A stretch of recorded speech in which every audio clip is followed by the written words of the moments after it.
அவள்கிட்ட கூட்டிட்டு வந்த ஒரு தண்டனையே சொல்லணும். பாரு போன் பண்ற வேலைதான் பாரு. சிவகனி போன் பண்ணிட்டு இருக்காங்க. சொல்லுங்க சிவகனி. ஹலோ சுவி, மலேஸ்வரம் மாலுக்கு போலாமா? அங்க நம்ம ஷாப்பிங்லாம் பண்ணலாம். என்னது மாலுக்கு போலாமா? என்ன எப்ப பார்த்தாலும் மாலு தேட்டரு இதனா? வேற எங்கேயாவது சொல்லுங்க, யோசிச்சு புதுசா போலாம். என்ன சுவி, எப்பயும் நீங்க தான் மாலுக்கு கூப்பிடுவீங்க, இப்ப எப்படி சொன்னா எப்படி? பொழுதுபோக்குறதுக்கு வேற என்ன இருக்கு? புத்தகம் படிக்கலாமே. என்னது புத்தகமா?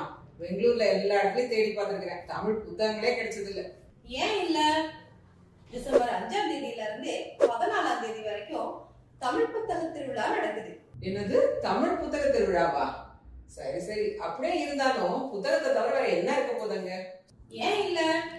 நம்ம பெங்களூர்ல டிசம்பர் 5ஆம் தேதியில இருந்து 14ஆம் தேதி வரைக்கும் 10 நாள் தமிழ் புத்தக திருவிழா நடக்குது. அதுல என்னெல்லாம் இல்ல? கலை நிகழ்ச்சிகள், இலக்கிய நிகழ்ச்சிகள், போட்டிகள், நிறைய இந்த மாதிரி விஷயங்கள் இருக்கு.